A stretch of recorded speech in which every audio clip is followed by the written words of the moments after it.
what we're talking about today is, oh, you have such a pretty face. If only you have such a pretty face, dot, dot, dot. That's this that's the constant refrain. You have such a pretty face. If you just lost weight, you'd Hmm. If only you changed that part of you, then you would be such a great person. You'd look so great. You'd do so well. Just lose that weight. yeah. So what is that telling people that their only their face is acceptable and the rest of them is absolutely not acceptable and they need to change in order to be acceptable. I remember I'm going to change the story a little bit. Let's see. So this person was told, wait, I don't have to change the story because I actually used it in the book. So let me start that over. So I remember this woman, her mother would always say, if you have such a pretty face, you have such a pretty face. If only you would lose weight, the men would be lined up around the block. So, eventually she did lose weight. She lost over 100 pounds. And one day she came in and she said, I lost the weight. I look around the block. Nobody's there. Where are the men that are supposed to be lined up around the block? Well, you know what? She got the message that all she had to do to get a man, which is so offensive to men as well as, well, all of it is offensive. All she had to do was lose weight. And then guys would be so taken by her, they would line up around the block to be with her. Guess what? You have to have more than just a pretty face and a nice body, whatever a nice body is, for people to like you. She had to face the fact that it wasn't her weight that had kept her from having a relationship. Maybe it was parts of her personality, which she did not lose when she lost that 100 pounds. But there's this notion that's if you just lost weight, people will want you, as if that's all that it takes. So, Dr. Alisa, maybe you can relate to this. I had this client and her grandmother used to say, "You have such a pretty face. If only you would just lose weight, the men would be lined up around the block." Which is so offensive to me, as if men are just like, "Oh, you're thin. I want you." No, it doesn't work like that. Anyway, she lost 100 pounds. And she always thought she didn't have a relationship because of her weight. It was always her weight. Her weight was the problem.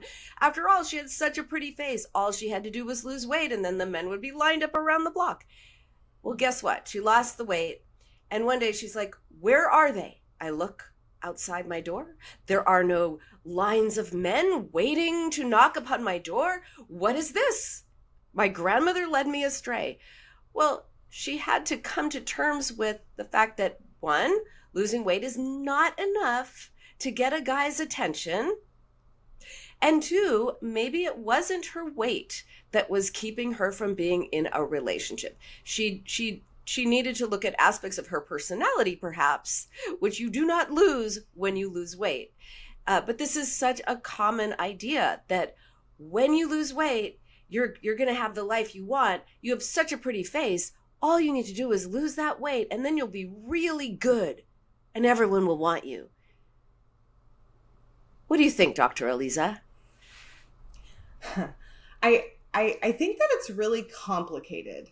I think that on one hand, as somebody who's been a fat person and has gone through too many yo-yo diets and have experienced significant weight fluctuation, there have been moments where I've noticed personally, and I worked with a lot of folks who go through this, where when you do lose weight, it can promote some confidence. It can promote some more attention, both negative and positive, but it does change the way that you're treated in society. And I've noticed that, if I am a little bit slimmer, then a door might be open for me more often than not, or somebody might be kinder to me at a grocery store or even at a clothing store, right? "Oh, can I help you, miss?" As opposed to being completely ignored when I walk in as a fatter person.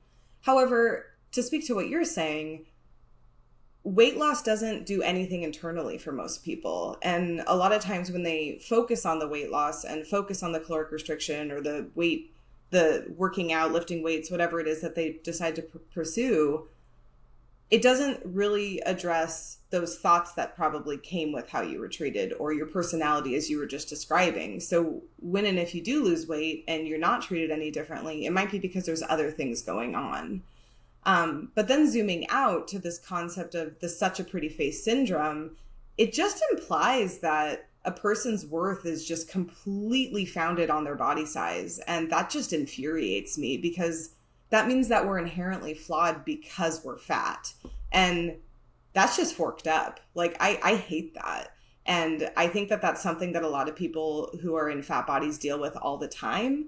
And then they're led to believe that when and if I do change my body, then I'll be accepted. And what do we know about that? It is so forked up.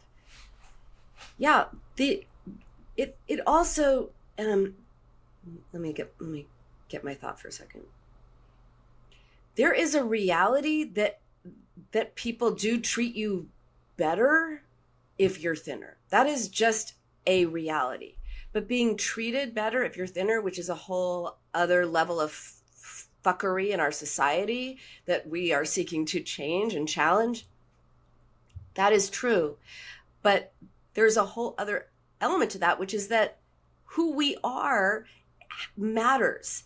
If you're a mean, awful, nasty person, it does not matter how thin you are. You're a mean, nasty person, and no one's going to like you more if you're thinner.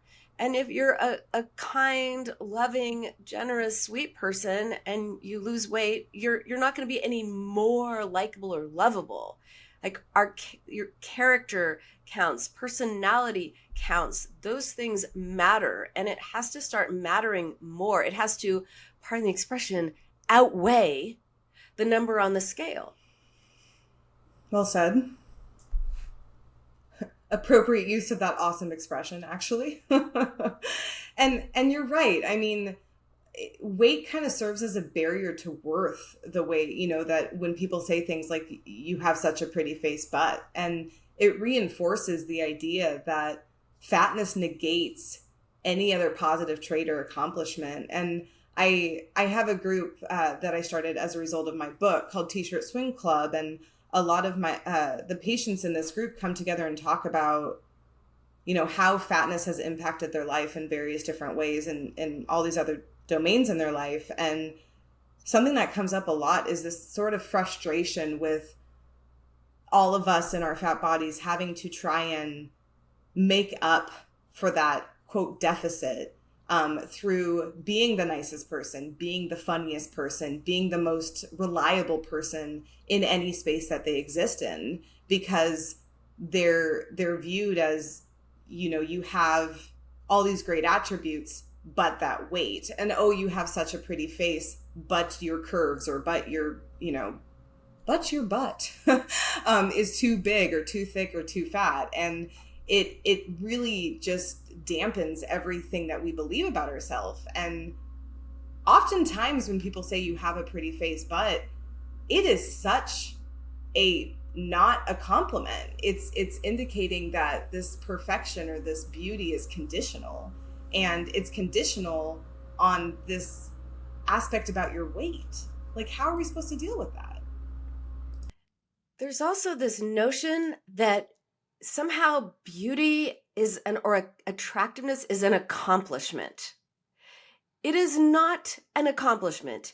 It is an accident of birth to be beautiful. It is not something that you do, that you accomplish, or it's either an accident of birth or it is the result of a lot of cosmetic surgery.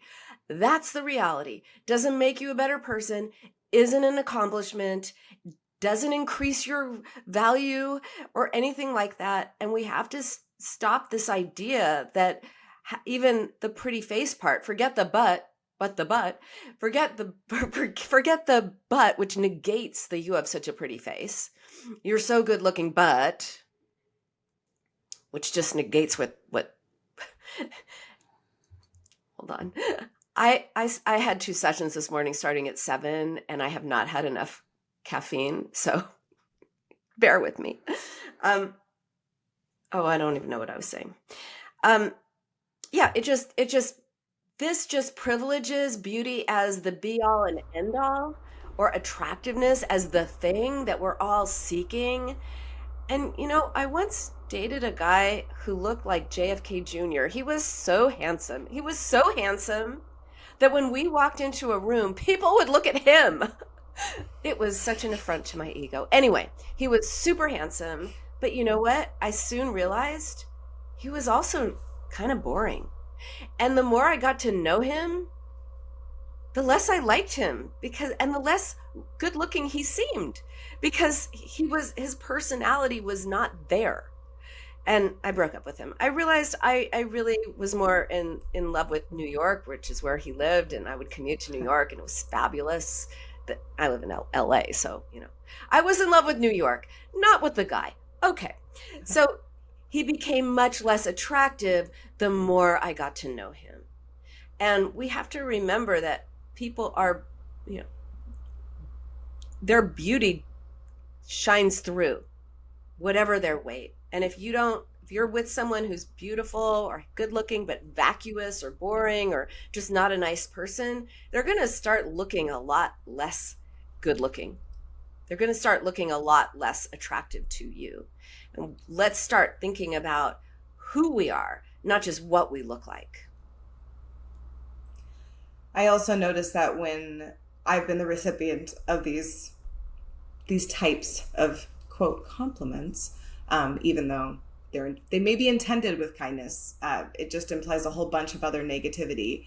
It turns into this messaging in my brain that I need to change something. I need to improve something. Often body dissatisfaction just starts, alarming in my brain. And then all of a sudden I start figuring out, okay, what do I need to do to change my fatness? Maybe some disordered eating tendencies. And then it just continues to internalize the fat phobia that I'm already walking around with, that a lot of us are already walking around with. And I don't think that's something that's really understood by folks when they make those intended compliments, right? I understand that they're probably trying to say something nice to us, or maybe not. I guess I don't know their intentions, but that promotion of disordered thinking, that promotion of internalized fat phobia is really doing more harm than good. And it needs to be known that those compliments are not compliments. They're actually direct insults and can result in a whole lot of negativity for that individual who's receiving it from you.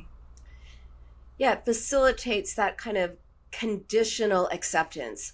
We will like you, we will love you, we will find you attractive on these very narrow set of conditions. And what happened to unconditional acceptance, unconditional love? Why does someone feel the need to say, you have such a pretty face, but you'd be even better if you lost weight? Like, that's not a compliment. That's a condition. And it just reinforces this notion that our likability and lovability is conditional. Think about it. It's not. You would not, like if your husband gained weight, you wouldn't be like, yeah, you know what? I used to love him so much, but now I love him less. Or if he lost weight, you wouldn't say, oh my gosh, he lost weight. Wow, I really love him more now. We wouldn't say that of our spouses, our partners. We wouldn't say that of our friends. No one has ever said, wow, I really like my friend so much more now that she is fit. But that is the idea that we put upon ourselves. It makes me think about our beauty standards and how when people, look at a lineup of folks and they're like, oh, who's the most attractive here?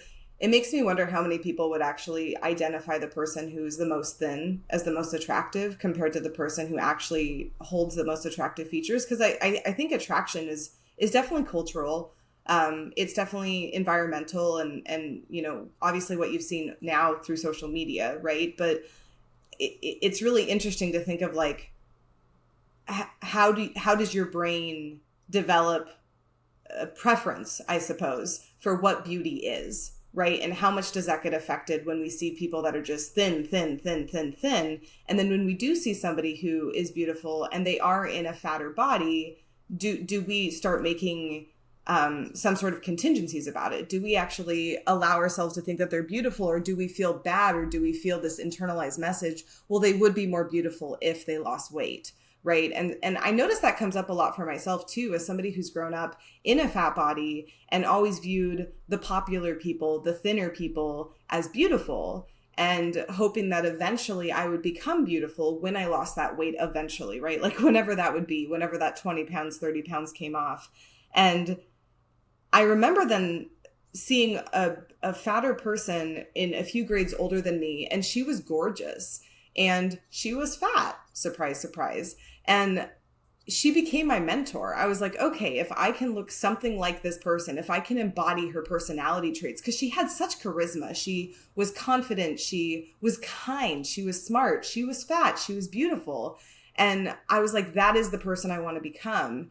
And I remember trying to learn who she was, trying to get closer to her, to try to understand what she did that was different, because all these other people, myself included, who were in fat bodies, didn't have as much, like, I don't even know, va-va-voom to us, right? Like we were trying to look for something that was missing. And believe it or not, I finally feel like I got there. Like I finally felt like I developed that confidence in myself, that fatness, that beauty, that energy, that kindness that she embodied. And I think back to her as a model for me, because I didn't have anything before her. And then when I think about kids today, when they're scrolling or they're in their space, who do they latch onto as the person that embodies what they're looking for? And I just think it's hard to find. It's hard to find somebody that exemplifies the idea that fatness is not a flaw, and that you can be beautiful in a fat body and you can be ugly in a thin body. And it doesn't have to be, one or the other. And I think that's a myth that I carried for most of my life. Because it's perpetrated and perpetuated by our society. Our ideas of what is attractive is completely a social construct. Our ideas of what we consider attractive is completely a societal construct.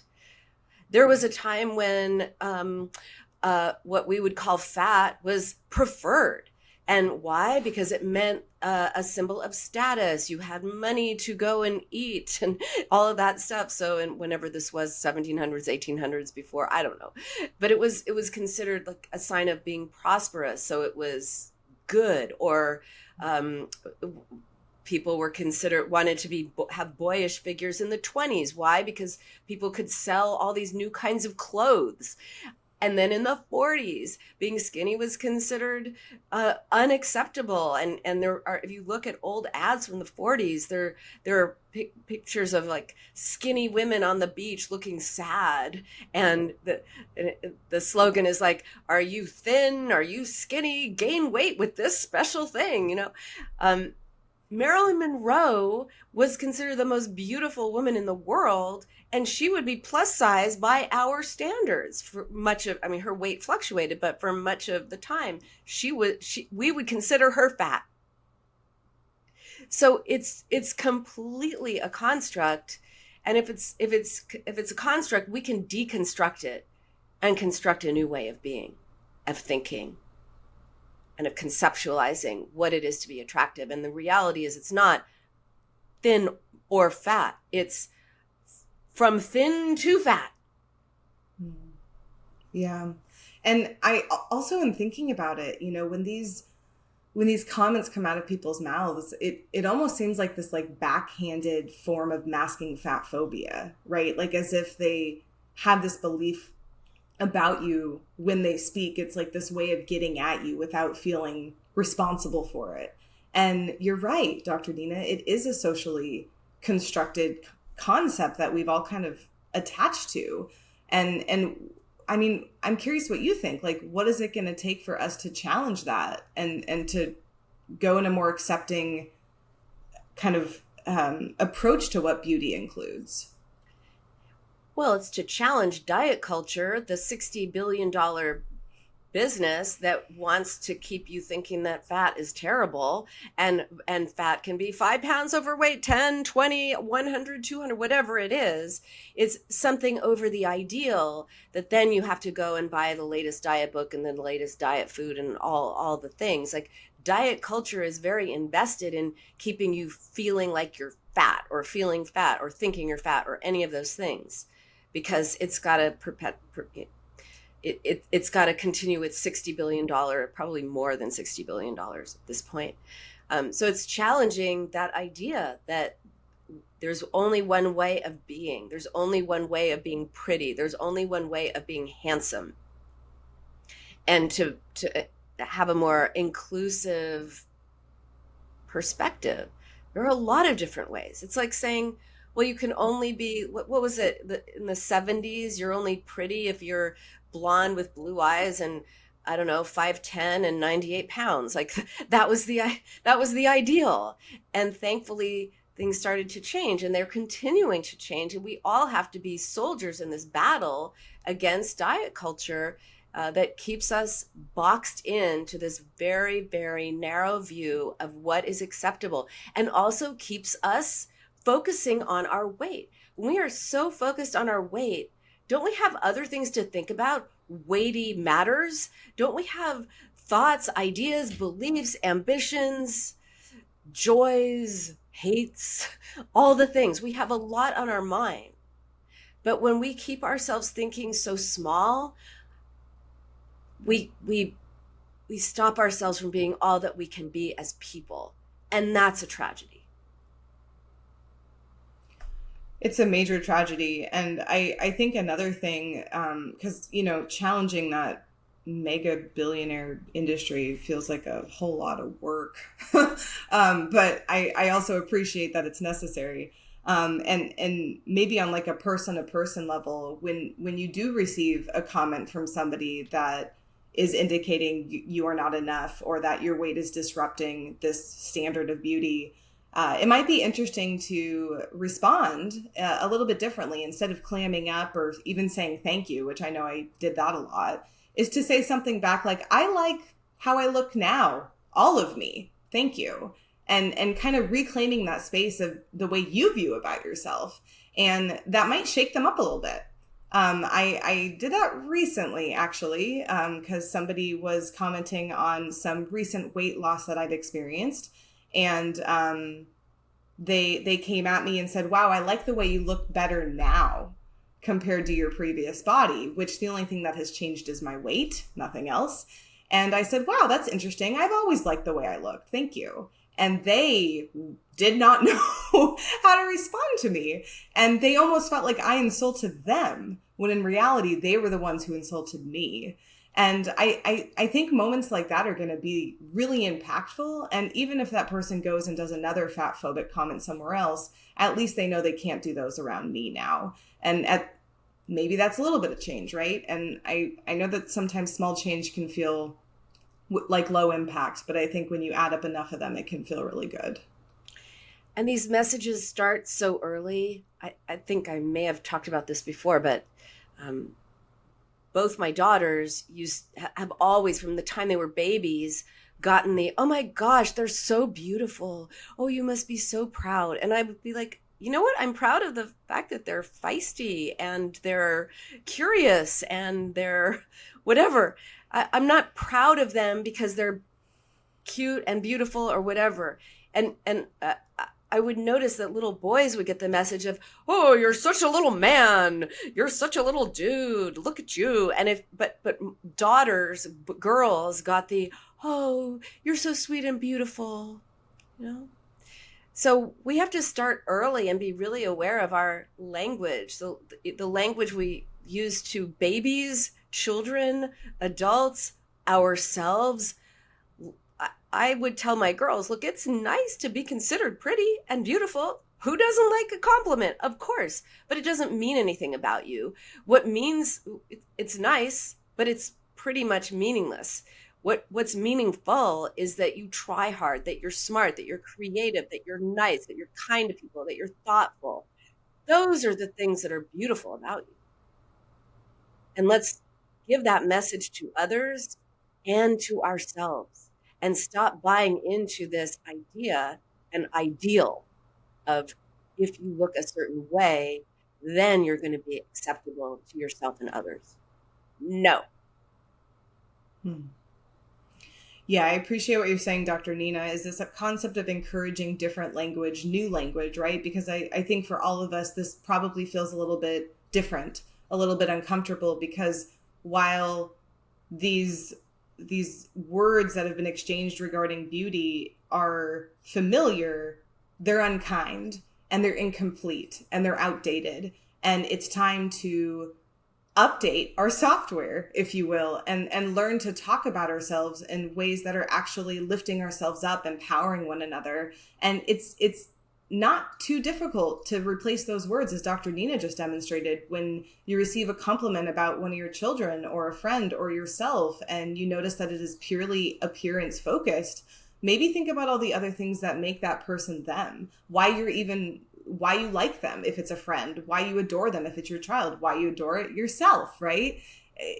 Talking about that confidence, that kindness, that creativity, and recognizing that those are the important attributes that really make a person thrive and make you want to be around them. I mean, it, to me, that's perfection. That's the beauty of being around folks. And encouraging new language can feel difficult and unfamiliar. But it's also just going to take practice, and start today. I mean, there's no reason not to. Start complimenting yourself when you look at yourself in the mirror. You don't have to focus on the appearance. You can, but as long as you don't treat it as a deficit at some point, which I know can sneak in there. Yes, I think that if you're listening and you just go to the mirror and look at your reflection and say, I am so forking amazing, I really forking like me, you're going to feel so empowered and so good. And even if you don't, practice makes progress. It starts with you, your belief about yourself. And when you feel good about yourself, what other people think of you is going to matter much, much, much less. And that's the way it forking should be.